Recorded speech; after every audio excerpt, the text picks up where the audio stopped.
This is Cat Stevens. Who the heck is he, you ask? He's a British singer-songwriter who was pretty popular in the early to mid-70s. Then, he disappeared from music one day. Turns out he went to the desert and found religion, and a new name. He goes by Yusuf Islam now. Why am I telling you this? Because I'm going on a journey.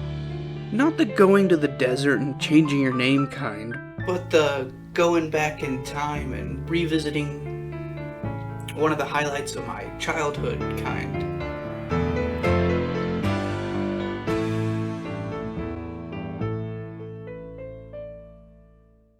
That's right. I have a PS2 again. So, what was this journey I was talking about? Well, I'll tell you. I'm gonna be going out and collecting some of my favorite childhood games and playing them again, as well as searching for the ones that I missed out on the first time around. So join me, Christian the Islam. Fuck. So join me, Christian the Colossal, on this journey of nostalgia.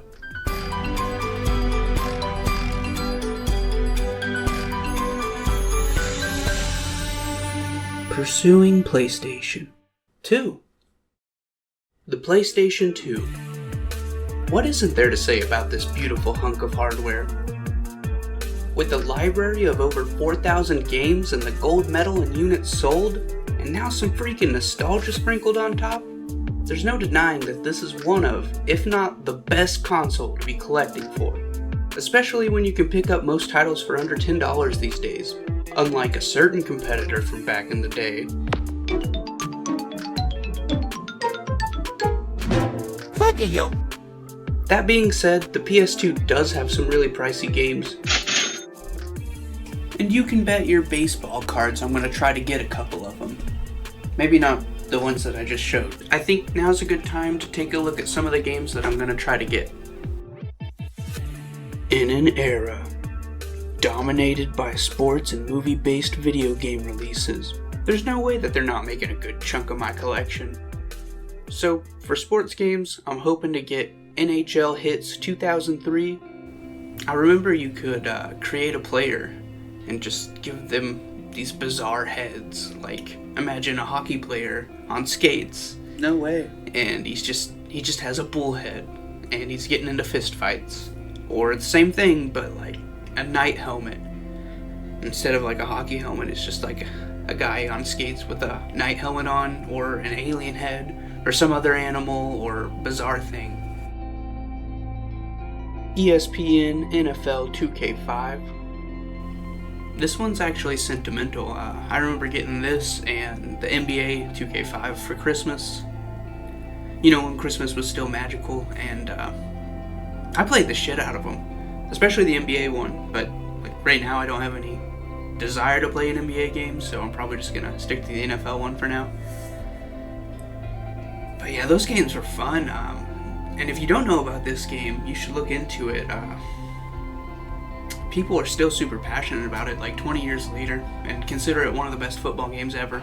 Incredible catch. Nice gain, and that puts them in a very convertible third down situation. Yeah, you know, Dan, my last convertible was a 72 Nova. You know, Peter, it's no wonder you were a lineman.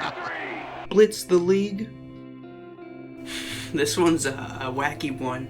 So unlike NFL 2K5, this is an actual like football game with a story mode, and in the story mode you can make your players better by taking steroids, and you can also do other crazy things like date cheerleaders, or you can do these tackles that are like Mortal Kombat fatality-esque cutscenes. They're just really brutal.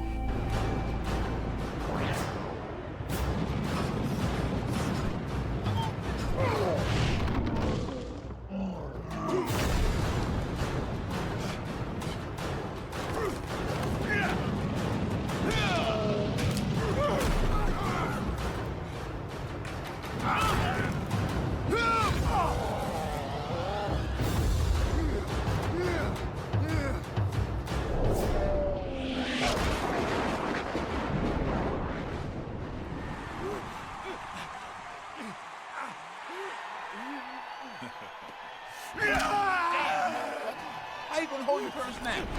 Quentin Sands and the New York Nightmare put an end to the season, sending us tumbling out of Division II and back into Division III. Backyard Baseball 2005?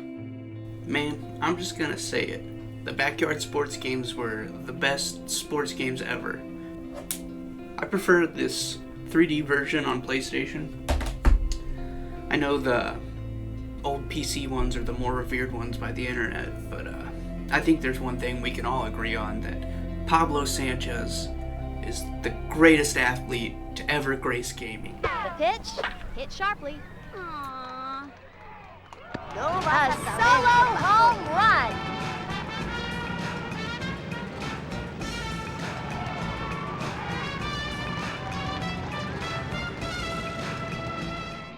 And for the movie and TV tie-ins, I'm trying to get X-Men, the official game, X-Men Origins, Wolverine, Van Helsing, Transformers, the game, the Spider-Man trilogy based on the Sam Raimi movies, Scarface, The Mummy, Legend of the Dragon Emperor, Ghost Rider, Batman Begins, Superman Returns, The Punisher, Buffy the Vampire Slayer, Chaos Bleeds, 007 From Russia with Love. Of course, I'll be going after some of the PS2's legendary exclusives like the God of War games, the Kingdom Hearts games,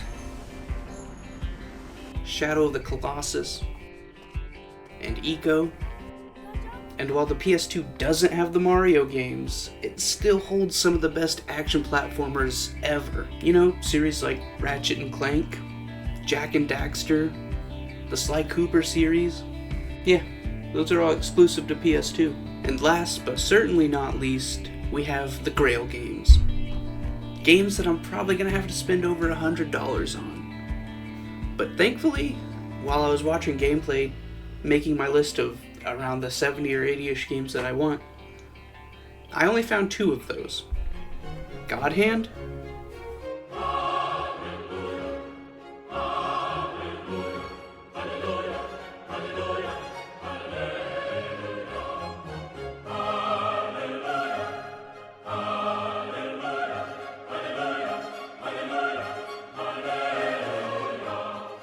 and Samurai Western.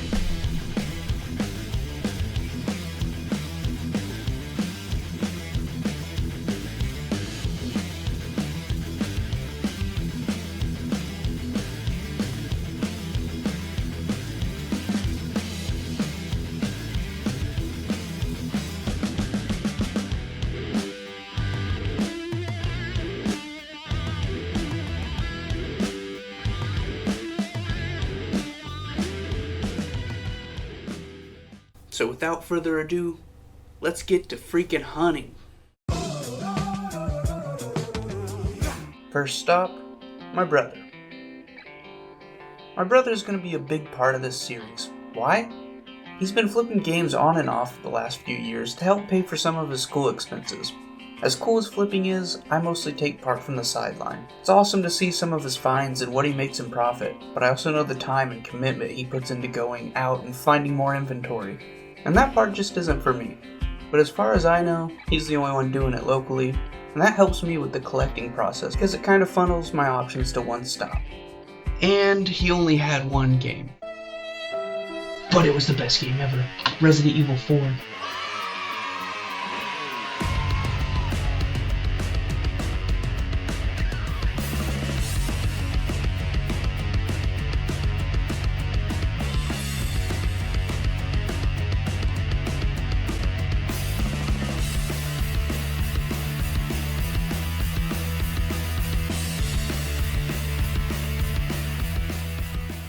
In 2008, I'll never forget it. It was the year those grisly murders occurred in the village.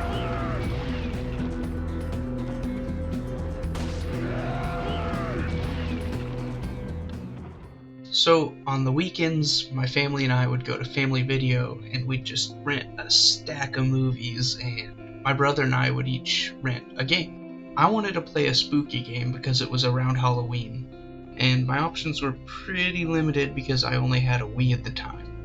And their horror selection was lacking. It was between Alone in the Dark and Resident Evil 4. And I think you know which one I picked. and it was the right choice in the long term. But having mostly only played Mario and sports games, I was terrified of the villagers, how many of them there were, and then Dr. Salvador when he came out with his chainsaw and potato mask. I didn't make it past the village. After about 5 chainsaw decapitations, I popped the disc, put it back in the case, and didn't even touch it for the other 2 nights I rented it.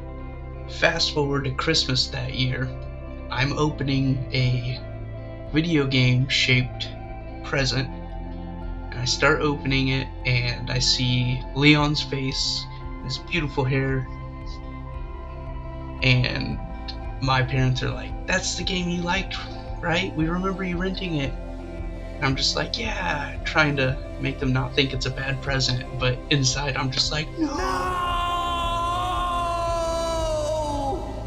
Eventually, with some strategy and finding a spot where I could just sit and they could only come at me from one direction, I got past the village, and eventually I beat the game.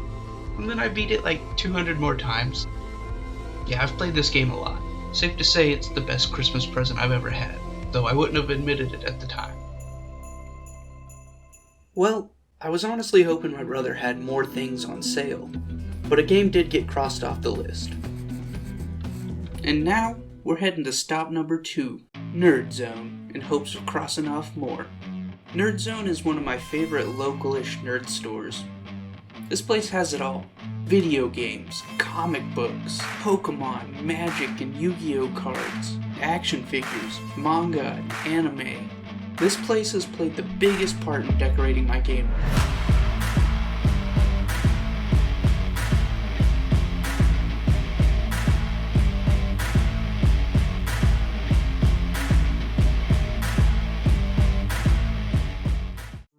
So these are the games I got from Nerd Zone. I ended up paying $28 for this stack. I think it's 8 games. Yeah. And I traded in an old Wii system to lower the cost, help with some of the cost. And unfortunately, these 2 games, well, get in there, God of War 2, they didn't work. I'm gonna take them back and see if I can get them buffed and they'll work again, but if not, it's not the biggest deal. This I can find cheap. Most places I go look for games, and this one, if I could find a new disc for under 20 or 15 bucks, I'll be fine with it. It's not a big deal. The guy cuts me crazy deals all the time, so I'm not upset about it. Next is Blitz the League. And like I said earlier in the video, this one is just wacky. I'm playing through it right now, and my quarterback just got his car towed because he's had gambling problems and he's going through a divorce. His wife took his house. It's just a wacky game with weird scenarios. Next up is Tomb Raider Anniversary. One thing I'm wanting to do is get some Uncharted-y type games on the PS2. And of course, Tomb Raider is going to be the closest thing to Uncharted, but there are also a few others that I'm trying to get, like one of the Mummy games. I think the Mummy Returns is the bad one. The other one's the one I was wanting. Or it looks fun, it could be bad. And I feel like there was another one. Oh, Pitfall. That one looks like a cartoony, like 3D platformer version of the first Uncharted.